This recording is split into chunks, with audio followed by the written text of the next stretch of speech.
Gumagawa kami ng sarili naming mga cell ng baterya. Naniniwala kami na meron kaming mga pinaka-advanced na mga cell sa mundo dito sa Giga, Texas. At naniniwala kami na ito ay marahil ang pinakamalaking pabrika ng cell sa mundo sa paglipas ng panahon. Sa likod ng mga selyadong pinto ng lab ng Tesla sa Austin, Texas, isang bagong uri ng baterya ang lumitaw at ito ay ganap na naiiba mula sa nauna. Walang press event, isang tahimik na pambihirang tagumpay na ngayon ay nagpapadala ng mga shockwave sa mundo ng mga dekuryenteng sasakyan. Sa labas, kamukha ito ng ibang baterya. Ngunit sa loob nito ay mas mabilis, mas ligtas at mas makapangyarihan kaysa sa inaakala ng sinuman na posible. Hindi lamang ito nag-iimbak ng enerhiya, ngunit inihahatid din ito kaagad nang walang pagkaantala o sobrang init. Hindi lamang napabuti ng Tesla ang baterya, binago nila ang laro magpakailanman. Ang lumang laro, ang mga limitation ng lithium. Sa loob ng higit sa isang dekada, ang karera para sa mga dekuryenteng sasakyan ay tungkol sa isang material, lithium. Itinaboy nito ang lahat mula sa mga luxury limousine hanggang sa murang mga dekuryenteng sasakyan. At ito ay nakita bilang ang hindi mapag-aalinlangan ng puso ng industriya. Ngunit ang lithium ay meron ding mga disadvantages. Alam ng bawat inhinyero ang mga kahinaan, mabagal na pag-charge, unti-unting pagkawala ng kapasidad at ang nagbabantang panganib ng thermal passage sa masyadong mataas na temperatura. Ang pinakamahusay na mga isip sa lugar na ito ay nagtatrabaho upang ayusin ang mga pagkukulang na ito, kabilang ang medyo mas mabilis na mga charger, progresibong paglamig at mga bagong disenyo ng cell. Ngunit ang pag-unlad ay palaging incremental lamang. Ilang karagdagang kilometro ang saklaw dito. Ilang minutong mas kaunting oras ng pag-charge doon. Ito ay isang pag-unlad, ngunit ito ay mabagal. Ang talakayan ay umikot sa pagharap sa mga limitation, hindi sa pagtagumpayan. Kahit na ipinagdiwang ng mga headline ang bawat pagpapabuti, ang mga pangunahing problema ay hindi kailanman nawala. Mahal pa rin ang lithium. Mahirap pa rin kunin at madaling kapitan sa politika ng mga pandaigdigang supply chain. Habang nakatuon ang industriya sa pagkuha ng mas maraming buhay mula sa parehong kimika, tahimik na umalis si Tesla mula sa karamihan. Hindi sila interesadong manalo sa lumang laro. Naghahanda na silang tapusin ito ng tuluyan. Ang tagumpay sa Austin, nagsimula ito sa isang tanong. Bakit patuloy na lalabanan ang mga kahinaan ng lithium kung may isa pa, hindi nagalaw na paraan? Sa laboratorio ng Tesla sa Austin, isang maliit na koponan ang nagsimulang mag-eksperimento sa aluminyo, isang metal na hindi isinasaalang-alang ng mga mananaliksik ng baterya sa loob ng mga dekada. Ito ay mura, sagana at hindi kapanipaniwalang conductive. Gayunpaman, meron itong isang tiyak na kawalan, ang hadlang ng iyon. Ang mga aluminyo ions ay nakapag-imbak ng enerhiya, ngunit nahirapan na ilabas ang mga ito ng sapat na mabilis para sa practical na paggamit. Sa loob ng maraming taon ito ay isang pader na walang sino man ang makalusot. Ngunit nakahanap ng paraan si Tesla. Ang kumpanya ay bumuo ng isang carbon graphite substrate na pagmamay-ari ng kumpanya na binigyan ng mga induction point sa atomic scale. Hindi lamang nito pinahintulutan ang mga aluminum ions na gumalaw, pinalipad din sila. Sa sandaling gumana ito, nagbago ang lahat. Biglang ang mga limitation ng lithium ay hindi na isang problema. Naglabas si Tesla ng isang material na maaring maglipat ng enerhiya ng halos agad-agad nang walang labis na pag-init, nang walang pagkawatak-watak at walang mga marupok na supply chain na sumunod sa industriya ng dekuryenteng sasakyan sa simula. Ang tagumpay ay hindi lamang sa kimika. Ang uri ng supply ng enerhiya ay mahalaga. Tinawag ito ni Tesla na Quantum Burst Control o QBC. Halip na magpalabas ng enerhiya sa isang uniforme, limitadong daloy tulad ng mga conventional na baterya, binuo ito ng QBC at binigay ang mga ito sa tumpak at mabilis na mga impulses. Ang epekto ay isang instant torque ng walang pagkaantala na parang nababasa ng baterya ang paa ng driver bago ito gumalaw. Ang maging pagsusuri sa laboratorio ay nagpakita ng mga numero na hindi mukhang totoo. 7,000 watts bawat kilo. Higit sa 5 beses ang pagganap ng sariling 4,680 lithium-ion cells ng Tesla. At kapag mas uminit ang baterya, mas mahusay ang pagganap nito. kung saan ang mga lithium cell ay nasa panganib na matunaw sa higit sa 40 degrees. Ang mga aluminum ions ay magkakabisa sa 85 degrees at naghahatid ng isang matatag. Nauulit na pagganap nang hindi kinakailangang ma-overload ang mga cooling system sa background. Para kang lumipat mula sa hose sa hardin patungo sa isang hydrant. Ang parehong enerhiya, ngunit pinakawalan ng hindi mapigilan na puwersa. Para sa Tesla, hindi lang ito isang hakbang pasulong. Ito ang simula ng isang bagong panahon, ang pagsilang ng Modelo 2. Hindi lang na-install ni Tesla ang bagong bateryang ito sa isang umiiral ng kotse. Gumawa sila ng isang ganap na bagong makina sa paligid nito.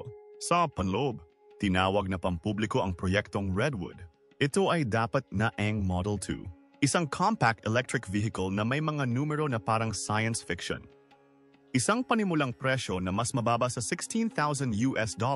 Isang hanay na 80 kilometro na may iisang single ng baterya at pinaka hindi kapani-paniwala sa lahat. Isang full charge sa loob ng 5 minuto.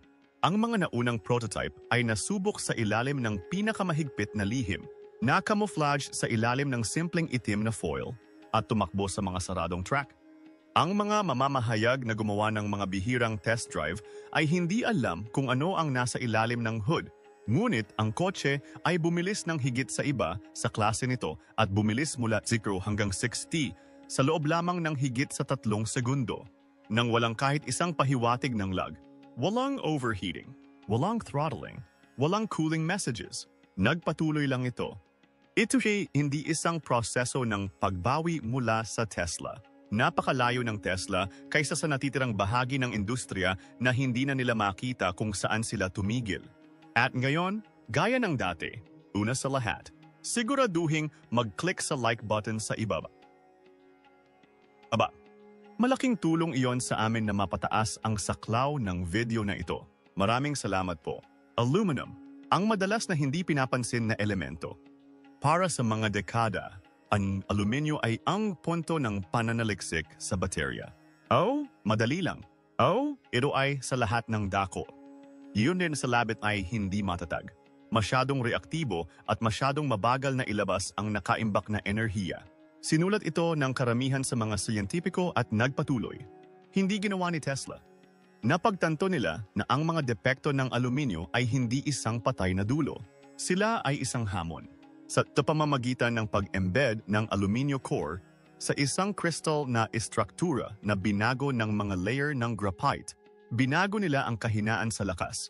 Sa halip na masira dahil sa init, ang istruktura ay naging mas matatag at mas mahusay. Mas mainit ito tumakbo.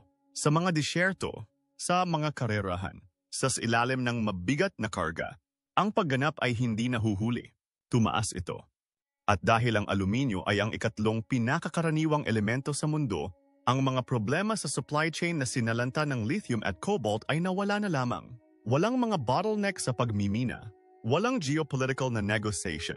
Isang hilaw, nasusukat na material na maaaring magmaneho ng milyon-milyong sasakyan. Ito ay hindi lamang isang mas mahusay na kimika ng baterya. Ito ay isang kumpletong reorientation ng mga patakaran. Nagcha-charge sa loob ng 5 minuto. Sa loob ng maraming taon, ang mabilis na pagsingil ay ang takong ng Achilles ng mga di-kuryenteng sasakyan. Kahit na ang pinakamahusay na mga baterya ng lithium ay tumagal ng halos kalahating oras upang mag-charge. At iyon sa mga pinaka-advanced na charger. Nasira ng aluminum ion na baterya ng Tesla ang limitasyong ito. Sabo isang hindi pampublikong pagtatanghal para sa mga mamumuhunan, ipinakita ng mga inhinyero ang isang simpleng itim na Modelo 2. Ikinonekta ito sa isang compressor na magagamit sa commercial at sinimulan ang orasan. Pagkalipas ng 5 minuto, ang baterya ay nasa 80% ng kapasidad nito. Walang mga kakaibang cable, walang espesyal na infrastruktura, ang bagong chemistry at isang overworked na interface ng pag-charge na idinisenyo para sa mataas na charging current. Sa mga cell, ang mga ion ay gumagalaw sa mga nanostructured na track tulad ng likidong ilaw at ang mga ponto ng paglaban na nagpapabagal sa lithium. Ang mas nakakagulat ay ang baterya ay halos hindi uminit sa panahon ng proseso. Walang nanginginig na fan. Walang kinakailangang mga sistema ng paglamig. Purong paghahatid ng enerhiya. malinis at nauulit. Sa sandaling ito, nawala ang isa sa mga pinakadakilang dahilan para maiwasan ng mga tao ang mga dekuryenteng sasakyan. Ang oras ng pag-charge ay hindi na problema. Halos walang pahinga. Walang katapusang ikot ng buhay.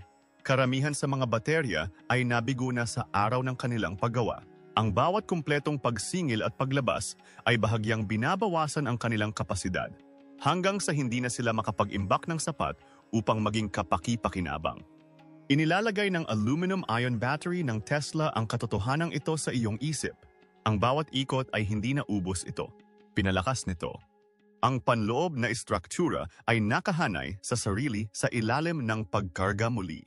Tulad ng isang buto na gumagaling ng mas malakas pagkatapos ng pahinga.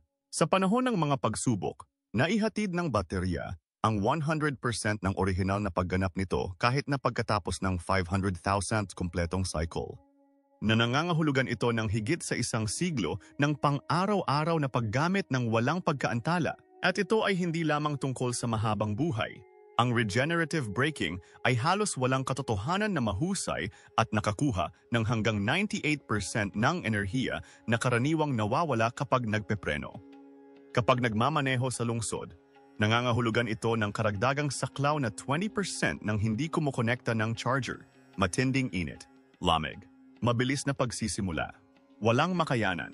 Ang baterya ay hindi lamang nakaligtas sa pagkarga, ito rin ay nakaligtas at ginawa ang bawat pagmamaneho ng isang patunay na ang mga lumang tuntunin ay hindi na nalalapat sa buhay ng baterya. Giga Mexico at ang kuyog ng mga microfactories. Alam ni Tesla na ang tagumpay nito ay hindi mabibigo sa mabagal na produksyon. Sa makatuwid, ang unang aluminum-ion hoist ay itinayo sa Giga Mexico, isang pabrika na idinisenyo para sa bilis, kahusayan at scalability. Lithium coating. Hindi na isang water-intensive, mabagal na proseso.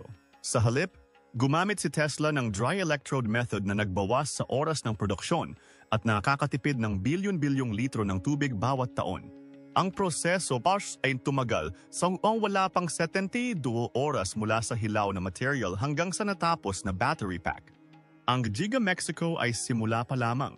Ang plano ni Tesla ay isang kuyog. Dos-dose ng mas maliliit na autonomous microfactories ang nasetup sa buong mundo at gumawa ng hanggang 1,000,000 pack bawat taon. Sa pamamagitan ng pandaigdigang pagpapalawak ng production, nalagpasan nila ang mahigpit na pagkakahawak ng lithium supply chain at ganap na naiwasan ang mga geopolitical na panganib. Ito ay hindi lamang tungkol sa production. Ito ay tungkol sa pagsasarili ng enerhiya na binuo sa isang saklaw, na-load at ginamit, na hindi maaring makamit ng ibang tagagawa ng kotse. Kahanga-hanga ang mga numerong nagtutulak sa revolution. Ngunit ang tunay na kwento ay magsisimula kapag nakatapak ka sa pedal ng gas. Ang agad na magagamit na torque nagtutulak sa iyo hindi lamang isang beses, ngunit sa bawat pagkakataon sa iyong upuan ng walang pag-alinlangan. Walang pag-aatubili, walang pagkaantala, walang paghihintay para sa pagtatanghal upang mabuo. Nandoon, nakahanda. Parang alam na ng sasakyan ang gagawin nito. Ang mga traditional na dekuryenteng sasakyan ay nag-throttle ng kapangyarihan upang protektahan ang baterya. Ang baterya ng aluminum ion ay hindi kailangang gawin iyon. Maaari mong pabilisin ang lap pagkatapos ng lap, umakyat sa matarik na pag-akyat gamit ang isang trailer o mag-slide sa trapiko ng lungsod. Ang pagganap ay hindi tumitigil. Ang real-time na pamamahala ng enerhiya na tinulungan ng pangunahing Tesla ay umaangkop sa paghahatid ng kuryente sa iyong estilo ng pagmamaneho at sa kalsadang nasa harapan mo.